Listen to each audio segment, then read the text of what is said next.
Bun găsit, dragilor! Astăzi facem cornulețe fragede cu unt și smântână. O rețetă minunată pentru sărbători.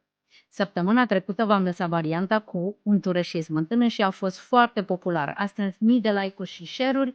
Mulți dintre voi mi-ați spus că ați găsit-o super util. Astăzi vreau să vă arăt varianta cu unt, dar dacă vreți varianta cu untură, lăsați-mi un comentariu și vă trimit linkul direct către video. Hai să facem cele mai fragede cornulete cu unt și smântână. Prima dată, într-un bol mare, pun 350 de grame de făină și un praf de sară pe care le amestec foarte bine.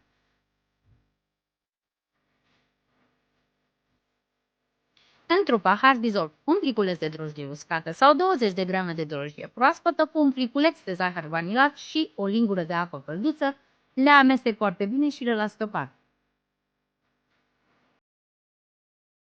Separat, într-un bol, amestec 100 de grame de smântână grasă, eu am folosit 30% procent de grăsime, cu un ou și o lingură de esență de vanilie plus coajă de lămâie.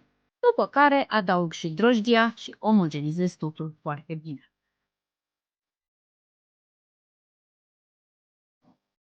Mă întorc apoi la bolul cu făină în care adaug 250 de grame de unt rece tăiat cu culeții și amestec rapid cu degetele până obțin o textură nisipoasă. Este important ca untul să rămână rece, astfel facem cornulețe super fragede. Torn amestecul de smântână peste făină și amestec rapid cu olei. Transfer totul pe masă, fără să frământ prea mult, doar formez o bilă omogenă. După care, rapid împart aluatul în 3 bucăți egale, înfoliez și aplatizez fiecare bucată și le dau la frigider pentru minim 2 ore. Între timp pregătesc și umplutura, eu folosesc 200 de grame de dulceață de vișine pe care o amestec cu 100 de grame de nucă măcinată. Alegeți voi umplutura voastră preferată. După cele 2 ore, întind fiecare bucată într-un cerc, tai în 16 triunghiuri și pun la bază umplutura.